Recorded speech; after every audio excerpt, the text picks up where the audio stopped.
fuck. Whew. Oh, 40s are going to be a struggle today. So, a little story time. Basically, I've been working with one of the team members for around about 2 or 3 months. And this lad's an absolute animal in the gym. Does all these sessions, smashing the weight. But he's a pretty big lad, right? And over the course of the past few weeks, even though he's been smashing it in the gym, we've been finding it hard to strip some weight off him.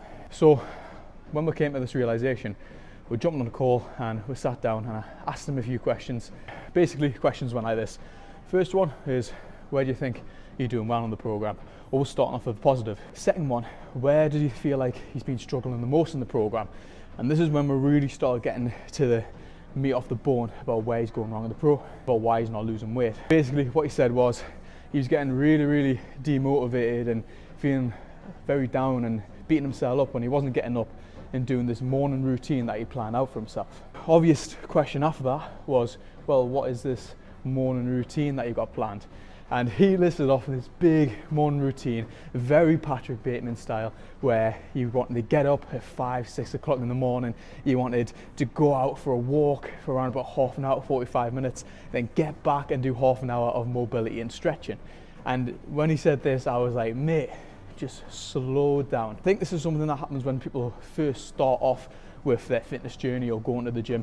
They set their expectations way too high, and something I'm really big on is make it as easy as you can for yourself when you're first starting.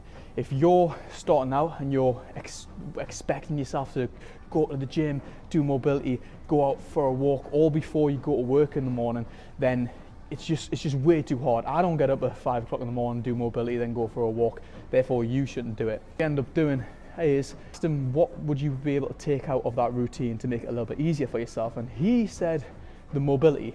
So we took out that half an hour of 45 to 45 minutes of mobility, took out that expectation for himself, and instantly after that, he was getting up, no problem, and he wasn't beating himself up. And what ended up happening was, because he wasn't beating himself up, he wasn't losing that motivation throughout the week, and the weight is now flying off him. And in the past 3 weeks, he's lost nearly 5 kilos, which is fucking wicked. Moral of the story, when you're just starting off, or even when you're later down the line, don't set unrealistic goals for yourself and don't put too many barriers in front of yourself that might stop you from getting to your goal.